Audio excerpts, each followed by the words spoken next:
This is the Tyre Kickers. Classic car chat with Max and Matt. Welcome to a Tyre Kickers special edition. It's the ultimate shootout. It's the Mercedes SL versus the Triumph Stag. Why? Well, I've got a Mercedes SL. And I've just got a Triumph Stag, and I've been kicking the tyres on Max's just to see if they'll fall off. But it's Mercedes quality versus British Leyland quality. Now that's going to be the test. But it's also to get a feel of the cars, isn't it? A look at the cars. These were competitors back in the 70s, weren't they, Max? For very different money. We're going to try and suss out which is best or whether they've both got their own qualities. It's Coventry versus Stuttgart in the ultimate battle of roadsters. Now, if you'd have thought about that, this was actually, the Stag was half built in Liverpool, so it's Scouse versus Stuttgart. That's what it is.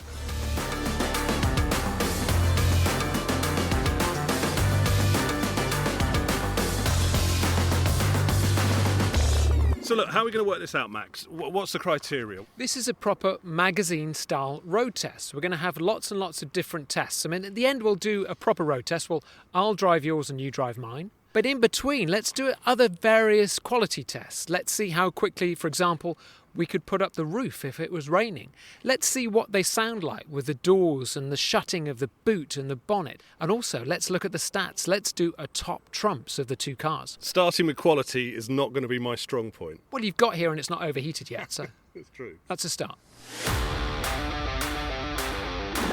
Right, let's start with first impressions. I've just seen your Stag for the first time and I am very impressed with it because I do love the look of a Stag. There's some things I've noticed. You haven't got the BL badges on the flanks. Are you a bit embarrassed about it being a British Leyland car? I've debadged it. DBL'd it? Yeah, DBL'd it. No, they weren't on it, and I think it's been resprayed. Obviously, I know it's been resprayed at least once, so I think they get lost, don't they? In the things of time. But looking at the cars, so we've got Max's red 1980s, obviously one of the last of the productions of the 107s, and then my Stag, which is a late 70s, which is one of the last of the productions of the Stags. Mine's a 78, they stopped making in 77. So these cars are both a sort of end of life in terms of that, so they should be the best that the cars offer, or they should be. But also I think it's important to stress that the one on the left, which is yours, the red SL, it was, like for like, twice the price of my brown Stag. You know, these were list price. The Stag was, I think, 2,000. In the early 70s, yours was £4,000. It was the price of a two-bedroom house, so it better be good. Quality costs, as we'll find out later. But let's just have a look at your Stag, actually, because it is a really, really nice design. Now, this was designed to actually compete against the Pagoda SL, not particularly the R107, but it is a beautiful-looking car. This is a Mark II, so it's got the Mark II alloys, non-factory colour, as I've banged on before, gold coach stripes down the side. It's a very interesting-looking design, isn't it? Because actually, if you look at it and squint, it could be an SL. The designs are remarkably similar. Yeah, it's interesting you say that they were going after the Pagoda, the model before yours, but essentially if you put these two cars together, they are very, very similar, as you say. It looks like they were nicking the ideas off this, and when we come to stuff like the hoods and stuff, they're very similar designs. So it was going for the market. Look, the Stag was geared at America, as was obviously the 107, and this was designed, that's why it's got the V8 in it, that's why it was designed for the States with luxury in mind. Electric windows, power steering, adjustable steering column in 1970. You know, that was unheard of, certainly for a British car. So I think when you get close to the cars, this is where you start seeing the difference in quality. I think the BL stuff is kind of a little bit more flaky looking than your stuff. Your chrome looks a lot more solid, doesn't it? Any other first impressions you think? I think the thing about the Stag is it's actually quite small, isn't it? The headlights, for example, the grille, the rear lights, it's all quite a small car. I showed it to a mate, actually, and he said, oh, wow, in real life it's much smaller than I thought. It looked like bigger in the photo. It's quite a long car. If you come around the back, the rear three quarters, it's kind of... It's like a third, and a third, isn't it? You forget how small a Stag is. I mean, I'd say the driving position for me as a 6-footer is a bit like sitting on a ride-on lawnmower. It's got that feel, and everything feels slightly descaled inside, scaled down. But I think it's a good-looking car, isn't it? I tell you what it is. It's a 1970s car. It reeks of 1970s because it's kind of hairy-chested, isn't it? I know I've said that before about it, but it's quite a butch car. Do you think it's butch? I'm not sure if it's butch. I don't know. It certainly reeks of the 70s. You know, there's vinyl and petrol that you can smell, and cheap wood. it's a funny looking car because driving it, as you'll find out later, it does have that sort of mini muscle car feel about it, but it's very, very scaled down. Whereas when we look at yours, I always forget how actually quite big the SLs are. You know, certainly when you look at these two together, my car's probably 25% smaller than yours, isn't it? It's a bit wider, the doors are thicker, it's just a bit brawnier, it's kind of like, it's slightly more pumped up. It is a lot like a German tank, you know, they nicknamed the tank the Panzerwagen. It is a bit tank-like, it's quite solid, and there's nothing really delicate about the lines. It's a slab of metal. Let's look at the size, because obviously the size of the cars is different, but what about inside? Because, okay, so the cabin size, you've got a large void behind the seats, which you can put bags in, and then you've got the seats, which I've always had a problem sitting in. We'll get into that in a minute, but actually it looks quite big compared to mine. You come over to the Stag now. Which is a four-seater, by the way, because mine's only a two-seater. So actually in a smaller car, you've got two extra seats. Yeah, it's actually about the same, isn't it? The seats in yours are a bit more British. I've got great big fat German backsides on mine. That's what it's designed for. It's a big German businessman to go down a motorway. Like for like. I mean, obviously a lot of SLs have got the seats in the back, haven't they? But the seats are not pretty useless. Although I did put my 15-year-old son in here and he was quite comfortable actually. So usability, probably about the same, I would say. And yours has got a kind of, what colour do you call that? I hesitate to call it beige. It's more kind of tan-like, isn't it? It's almost kind of like a cigar interior. Yeah, it's like a tan. It's like a tan. If you bought like light tan shoes, that's what they'd look like if they were made out of vinyl from Coventry in the 70s. And you've got obviously the T-top, which is the big design difference between these two. And having tooled round in yours this morning as a passenger, it doesn't really have any scuttle shake. That T-top does work. No, but it is ugly, isn't it? I don't think. Yeah, it is. Yeah, I don't think it's the prettiest thing. I mean, you don't notice it so much when you're in the car, actually, because obviously you're sat looking forward. You don't notice the T-top. It's quite good to hang on round corners if you're going fast. But I don't think as a design thing, it's particularly good. But it does make it unique, I suppose. And there is a very British bolt on show here, which is just a fantastic bit of BL work, isn't it? Okay, so in the T-top, there's a big bolt on show. And I mean, in a German car, that just doesn't really happen. They've kind of engineered it all out, but that's a very British solution. But also a lack of thought as well. I mean, there's certainly, look, there's holes here. So where the roof has gone down and it's inside the cubby bin here, you know, they've left stuff on show, like, you know, the bit where the hard top goes. And so there's a hole here, a hole there, a hole over there, and a hole over there. And your eye is drawn to the massive great hole where the roof mechanism is. You can actually buy a little plug to go in there, which takes your eye away from it. But yeah, I mean, the quality's not bad. You know, if we get into the quality, the door chunk, we should do the test of, shouldn't we? Have a listen to this. Okay. No, well, let's have a listen to yours then. Move over to mine. Right, so we're by the SL now. Not much in it. I think that's quite a lot. Go on, do it again. Stag. SL. That is quite a thunk. Better, yeah. That is a thunk. Telling about the quality again, I mean, you've got holes here where they've not covered them up. Yeah, but it's got nice chrome. The difference is, I think, and this is a typically British car problem, particularly from the 1960s and 1970s, they never really finished it. No. They put out a car that was 90% finished and let the customers do the finishing of the design and stuff. And this is a Mark II Stag, so like you said at the beginning, this is the end of the production. But they still, during the production, they didn't do many tweaks to kind of finish the car. And I think that's one of the things that's noticeable is the bolts are on show, particularly on the dashboard, the screws are on show, there's gaps. It's got that British quality, which is, it's been rushed out of the factory. Well, yeah, and that's one of the reasons I didn't buy a Stag for so long was because the quality is a bit there. The only benefit to that is, I mean, like for example, on this one, the clock doesn't work, as they don't in many classic cars. But there's 4 screws on show that I can get that dashboard out and fix it. Whereas on yours, let's have a look. You know, the clock does work though, so I don't need to unscrew it. That's the problem. German. You try taking that console out without getting a bill. You know, that centre dashboard console is going to be more complicated, I can bet. But I think the quality, hands down, in the SL looks better. What else do we want to test? Boot sound. Okay. Let's put my boot up and then drop it. So we're on the SL. Okay, I think you might win. You have got the keys, haven't you? Right, let's walk over to the Stag. Let's walk over to the Stag. It's got a German chunk here. It's not bad. One more. It's not bad, actually. It's a lot lighter, isn't it? It's better than an Alpha. Put it that way. You don't have that. You don't have that sort of bing. Come round to your SL again. Opening the driver's door. Yeah, look, immediately you're seeing on the side of the seats here it's all chromed out, and the first impression, and I think it's really important when you open a driver's door, that first impression is really important. I think first impressions, obviously, it's much better here. Very, very similar design cues though. Look at the chrome on the top of the windscreen. It's the same on both. I tell you what I noticed about this car when I first bought it, and if you just leave that door open, I'm just going to kneel down to it and tap the piece of metal on the edge. It's a solid chunk of metal that's involved in these. You know what that knock is? That's a large repair bill for anything on this car. That's a mechanic knocking. Let's go and have a look. Have I got that on mine?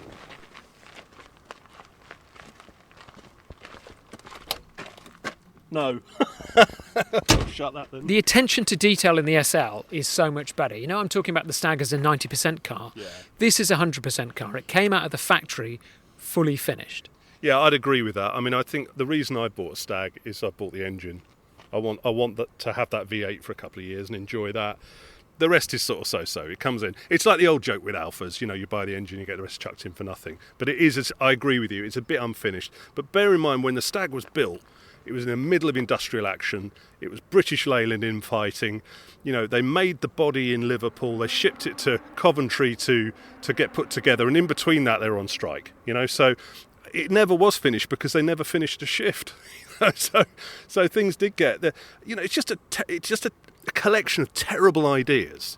Who makes a car in two separate locations? Well, the Italians did it quite largely, but in Britain, it's a rubbish idea because we don't have good weather. So, you know, a lot of these cars did rust because the bodywork was sat on a car transporter going down the M6.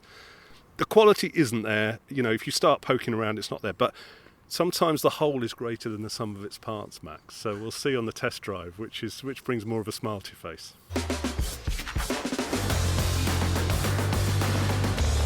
So here are the figures. The figures will tell this story, I think.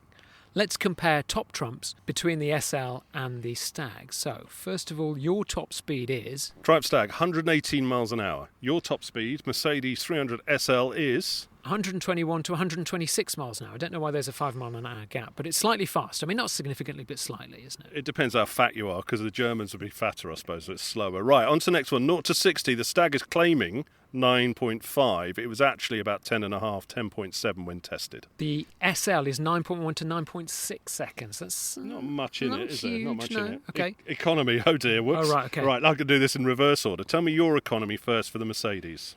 Claim between 23 and 30. That's combined in extra urban. Economy, 22. Owners often see 20 to 26. Well, put it this way. The guy in the petrol station this morning offered me a loyalty card. So it literally, you can see the gauge going down in the Stag as you drive it. I've got the automatic. It's probably doing about 18 to the gallon. Yeah, you haven't seen 20 yet, have you? That's No. incredible. Curb weight. Now, I've got a feeling I may lose this. Your curb weight is? Between 1250 and 1275, and that's the difference between the brochure and the guide. Yours is? And the fat SL is between 1510 and 1540 kilograms. That is, 1,500 kilograms. It is a big, heavy car. Okay, engine. Mine obviously is the original 3-litre Triumph V8, 145 brake horse. And mine is the 3-litre inline-6, the M103. That's 188 horsepower. Yeah, you're 10 years younger though, so they had in time to put some extra horses in. But then if it's the V8, it's still going to be more. The 500 V8 is a bigger engine. Yeah, well, let's get on to talk later on. Gearbox. In the Stag, it came with a 4-speed manual and overdrive, or the 3-speed Borg Warner Auto, which I've got in mine. Yeah, and I've got the 4-speed auto, so I don't think the autos are really that different. There's not much between them. So they're quite evenly matched as cars, aren't they, really? Yeah, I mean, top speed 0 to 60, you're not going to notice the difference. You do notice the difference with the weight. I mean, just being in your car this morning, it does feel a slightly more nimble car, to be honest. And I was following you here to our location. And yours is kind of like going around the corners pretty quickly. And mine is a bit more ponderous. It's a big, heavy car. You do feel that in the quality, but that does mean you do feel that in the handling as well. Yeah, it's not a sports car. Neither these cars aren't sports cars. You sit in a sort of sporty position, but they're not sports cars. They're Grand Tourers, both of them. Mine, with a heavy right foot, it comes to life a bit more. Yours, looking in my rearview mirror on the way here, I thought it was like driving Miss Daisy on the way up. Very slow, but I think when you get an SL, you slow down in life, don't you? No, they're both very ponderous cars, but under load, both will liven up, won't they? It's interesting about this SL. It's not a car you can position with accuracy on the corners. It's slow, it's ponderous, the steering doesn't particularly feel that accurate. It doesn't really encourage a sporty drive in SL. It's a relaxed cruiser, and I suppose that's maybe slightly the difference, isn't it? I think the Stag, interestingly, is a bit more of a sports car. Yeah, I think when we get onto the drive, we'll kind of feel that. But I'll tell you what we should do next is we should start them up and see what they sound like. Okay, time for the startup test. I have a feeling you may win. Right, that creak you could hear is Matt just getting into his British Leyland seat, giving off all that aura of quality. Right, I'm going to walk round and crouch down at the back of the Stag. It's got two massive exhausts. It looks like two 10-pound guns, to be honest. So I'm just going to point the microphone at the back of the exhaust and get it fired up.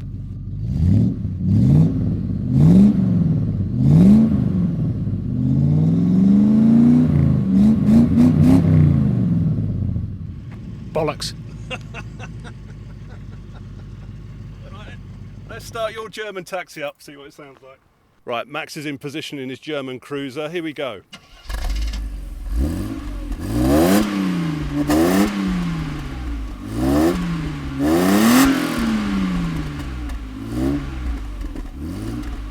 Actually, that sounds surprisingly sporty. Yeah, I mean, it definitely sounds like an inline six. It's got a kind of rasp to it, but your V8 Burble just wins hands down. So that's 1-0 to the Actually, no, it's about Yeah. 5-1 to the Merc, isn't it? I'm afraid German is up. Quite a few goals at this point. So the Stag wins on the exhaust note. What next? I've got the perfect test for Britain. Yours is a British car. In Britain, it rains a lot. Let's see how quickly we can get the roofs up when it's raining.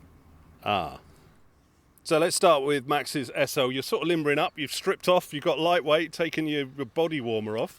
Yeah, I'm going to do all my exercises because I reckon this is going to be a championship-winning time. This is quite good, this roof. I'm quite impressed with it. So have you got a clock on this? Have you got a second? Yeah, let me get my phone out so we need some sort of stopwatch thing going on, don't we? Here we go. Right, stopwatch. Are you ready? Yeah.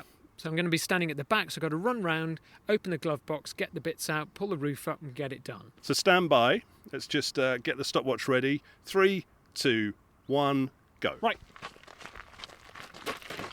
Okay, so he's going into the front of the car now, in the glove box. He's got two sort of metal levers, which he's got out. Now he's stood up, got out the car. He's opening the tonneau cover. Inside is the hood there, and that's coming up. So there's a big, thick thing. He's back inside the car now. This is what takes ages, is getting these things lined up. So once they have to be lined up like that, pull it down, get your little tool out. Oh, yeah, I can see two tools from where I'm sitting. Tool in, Oh tool yeah. in. So he's adjusting both. Tighten both of the front of the hoods up. So we come back. The tonneau boot is still up. So the tonneau cover's going down. Yeah, good old thump. And then pushing the thing down at the back. So the roof. Finished. Oh, okay. So finished. So that's 51 seconds. That's you did quite that good, in. isn't it? I'm quite impressed. Yeah. No, there's a couple of bits that I'm going to suffer on because when I go to push the soft top in at the back, it doesn't go a lot of the time. Okay. So I might have to have special dispensation for that. Let's try the Stag. Right, Matt isn't limbering up, but have you done this before? You've actually put the soft top up? Yeah, on the start? I have put the soft top. I mean, I keep the soft top down, to be honest, even in the garage. But I do know how to do it. I'm not sure that it's going to be as clean and German and as efficient as yours, but we'll give it a go. Get ready, do it in 3, 2, 1, go. Right. So he is going in through the passenger door. He is pulling the tonneau cover up. That's popped up. The roof comes out pretty easily, actually. Oh, no. It's a bit stuck. Oh, God, is that all right? Yeah, okay. It takes a bit of manhandling, that, doesn't it? I've got the things built in, the lever things, but they're not particularly good. You have to look visually at where they. Oh God, that's not right. I need to go around the other side. Right, of the car run around now. the other side. Hang on a sec.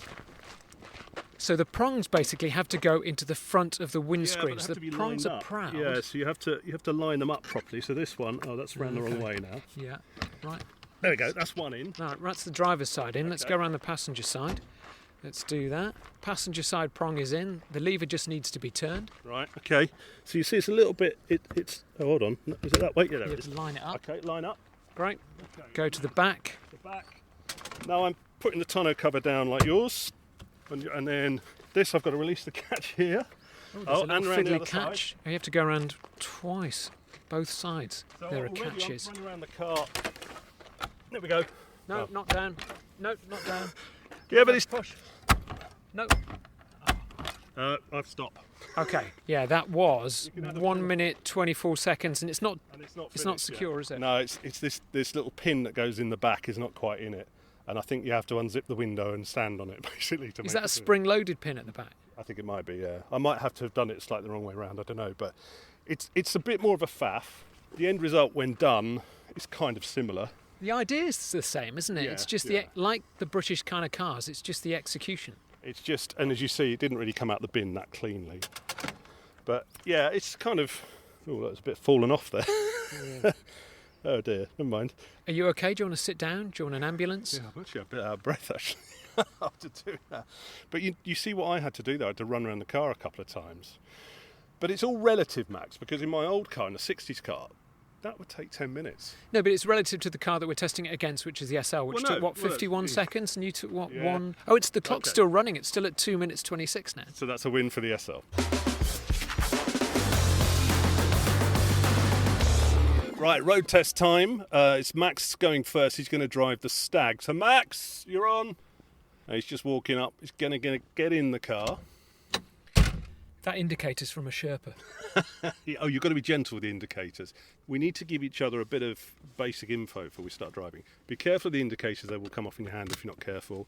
When you put it into gear, it kind of lurches. Otherwise, you're pretty... Oh, he's trying to adjust the seat now. This is just so BL. I can recognise so many BL things about it. If only it had those BL badges on the flanks like it should do.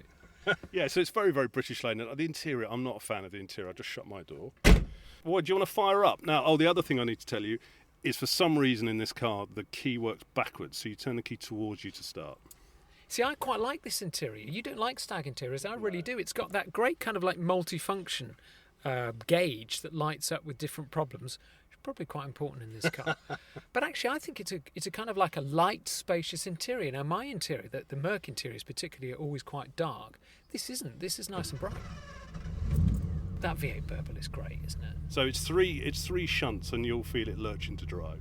It should be in park, but it's indicating it's in reverse for some reason. But it is in Yeah, park, isn't it? It is, yeah. Three, donk. There Donk. you go, donk. Great, got it. And you're off. Okay, so way Oh. easy. You see, automatically, even within like 3 or 4 yards, the steering is a lot lighter and it feels more nimble. This is a more nimble car than an SL. Brakes are nice and heavy. You get a nice response from the engine when you rev it. And this is just like ticking over now at just 15, 20 miles an hour. And it's a lovely, lovely smooth engine. Right, let's use the Sherpa indicator. There we are. I recognise that sound. Oh, that V8, that is nice. So you get a little shunt in the gearbox as you do it, and under lighter load you notice more of a shunt. Under heavy load you don't notice it so much. We're going right here. So I'm doing a driving test. You need some lessons. I bet you haven't had somebody this talented in the car for a while. Oh, So we're on a yes. long straight road now. Give us some beans if you want.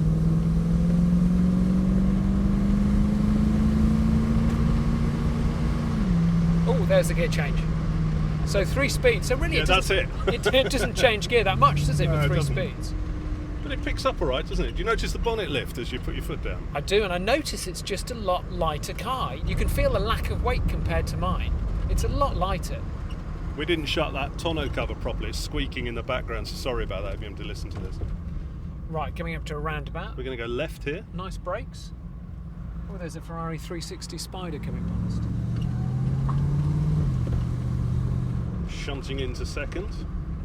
Round we go. See, lovely light steering. This is just really, really nice. It And does let's remind me of a lot Follow of the Ferrari. BL sports cars. Right, let's try We and won't give keep them a up chase. with it. Let's do our best. Once you're into that top gear, it's lovely and smooth. There's plenty of torque to it. You get a really nice view out of the bonnet that rises and falls every time you accelerate and brake.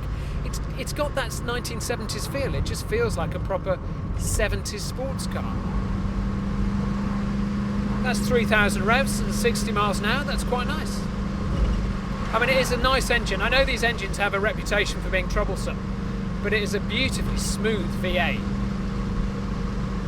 It's got that sort of mini muscle car feel, isn't it? Yeah, definitely. I mean, it does feel, it sounds American. The steering's a lot lighter than American muscle cars, but the engine has got that muscle car feel. Let's just pull here to a roundabout, accelerate away. Second gear, climbing 2,000, 2,500, 3,000 RPM, 40 miles an hour. There's the change. Back down to 2,500 revs, 50 miles an hour. On the brakes.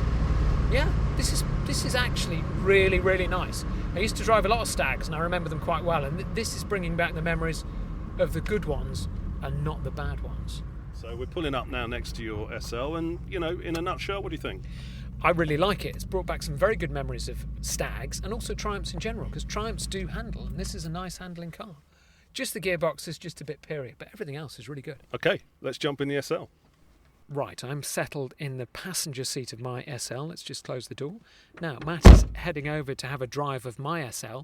Knowing Matt, he'll be moaning about not being able to get into this car properly. Stand by for some huffing and puffing. I get my legs in. Right, does the seat go back? Probably not, does it? No, this is... Should do, yeah. Give it a no, shot. it's stuck against the thing. So in an SL, if you've sat in an SL, an R107, you notice you're quite head up against the windscreen in this, aren't you? I feel like the dashboard's right in front of me, and the Stag is sort of a little bit set back, but it's still okay, to be honest. And I kind of feel that when I've been in SLs before, I've just felt that my head's poking out the top, but having had the Stag, it's not much different, is it? But the thing that hits you when you get in here, first of all, is the quality. This, as we said, is an 80s SL, so this had all the refinement, but essentially it's the same design, but you just notice the dashboard is better quality. Everything, all the fixtures and fittings look better quality. The steering wheel is massive. It really is big. I mean, it's rubbing against my leg here, but that's just how they were. But everything just feels more expensive, which it was. It was double the price. Let's fire it up and see what it's like.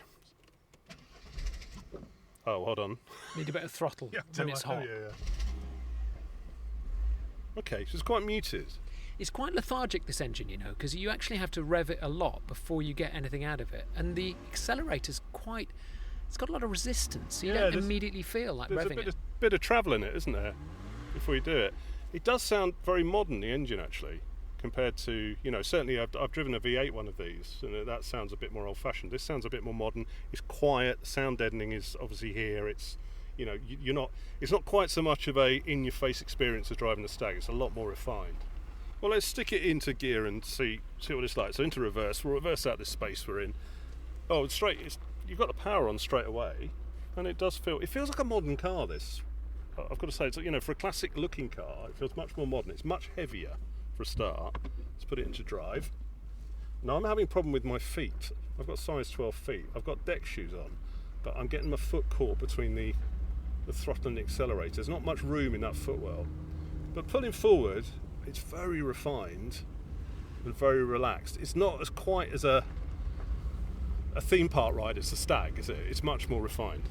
I think the steering on this car feels a lot heavier than your Stag, and all the control weights, the accelerator, the brakes, even when you're putting it into automatic gear, it just feels thicker, to be honest, more solid. Yeah, it's heavier. It does wallow a bit though. It's a little bit boat-like in terms of the way it goes down the road, and the Stag I would expect to be much more wallowy. But as you say, everything's more weighted up.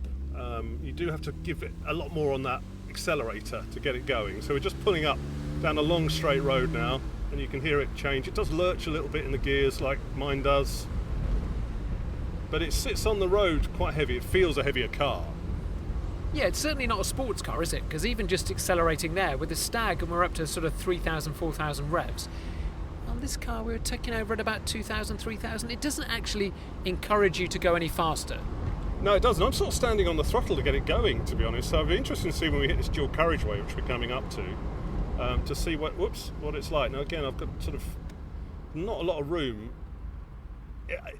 It's a bigger car, but there's not a lot of room. I mean, the indicator stalk's rubbing against my leg. I'm having to stand on the throttle a little bit just to get round the thing. But you just get used to stuff like that. Each car's idiosyncratic. But I'd say it's very luxurious. The seats are a lot more comforting, supportive. We've got an Audi trying to take us here. I think we might back off actually, because I haven't got the confidence in your car to do that. Let's give it. What's the kick down like? Okay, so when you kick down, it doesn't exactly lurch forward, but it then puts the power on and you feel it slowly increase. It's not particularly fast, is it? It's not fast at all, and actually with this throttle you have to be quite violent with it. You have to stamp on the throttle before you get it to do anything. And that's what's noticeable about this car. You kind of need to wake it up. Yeah, it does take a bit of waking up. I've just come out of a roundabout. I've got somebody up my bum, so I was just trying to put the power on to get away, and the car was like, "Give me a second. I'm just idling round a roundabout here. Just don't disturb me." And then it went, "All right, okay, let's do it." So it does take a while to pick up. However, I think once you're on the move, it's a much more refined experience. You know, you could imagine doing long journeys in this. I just don't think it's necessarily the plaything that the Stag is. Doesn't really enjoy the corners, and you don't really enjoy doing the corners in it.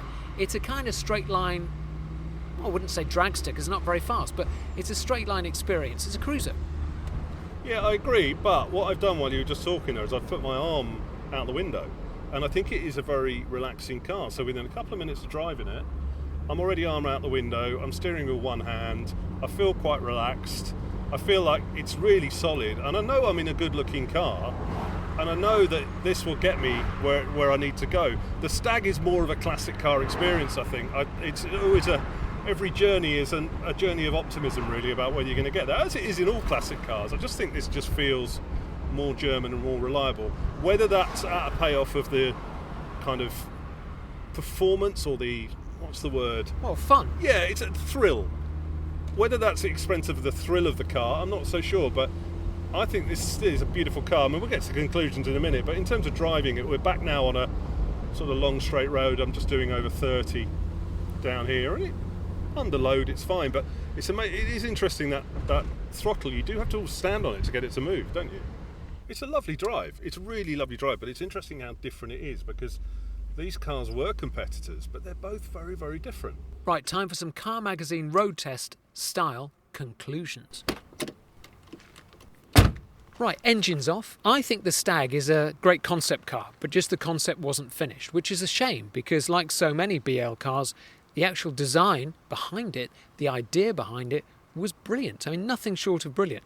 To put a homegrown V8 in a relatively light sports car, give it 4 seats and make it look really nice. What a great concept. But if only they'd executed it right. If only that engine didn't have problems. If only, to be honest, they'd got it right in the first place and then developed it throughout the 8 years of production. Because that's what they did with the SL. They started off with a concept and they kept developing it right to the end. Yeah, as you said with the Stag, too many cooks, wasn't it? Too many cooks, too much politics, too many people involved, born in a bad situation, never quite finished off. Yeah, I love the Stag design. I think it's ugly and beautiful in the same measure, but I do think the 107 is probably one of the prettiest convertibles built, and I'd probably go with the 107. That's interesting because after driving the Stag, I think the Stag is a much better sports car. It's more nimble, it's more alive, it's got better steering, it accelerates better, and the engine is more interesting. That V8 is a really interesting engine. Yeah, I agree. I've got one last criteria. You've got the mic, get ready to drop it. Fun. Which of these cars is more fun? You'd have to define fun. I mean, I had a lot of fun in your Stag because it reminds me a lot of BL products of the 1970s, which I love. So I had a real laugh in your Stag, but I've got about an hour and a half to drive home along the M4, so I wouldn't take it home. Yeah, it's very true. It's different, and I think fun is relative. I think I could own your car and have a lot of enjoyment with it. I just think with the Stag, I want to put my foot down a bit more in it. In terms of smiles, they're both great cars, don't get me wrong. I would have either of these in a heartbeat. But I think the Stag, there's something about the Stag that when you put the foot down and you hear that note out of the exhaust, you smile. Whereas your car is a bit more muted. It's not designed. The pleasure comes from the refinement and the enjoyment. I think you're right. I had a good time in your Stag. I had a lot of fun. But I'm going home on a motorway and I'm going to take mine because I know it's going to get me there. I think the SL wins out overall. The Stag, though, I think it's the engine and the sound of it that really just pips it. You won that sound competition, hands down. The Straight Six just doesn't sound as good. That is an amazing sounding car. And for, classic car drivers, that's a big part of the fun. Exactly. I mean, there's a Dirty Diesel's just come past as we're talking here, and that sounds rubbish compared to these cars. These cars sound your Straight Six sounds great, but the Stag, that V8 does sound, it's just brilliant sound, isn't it?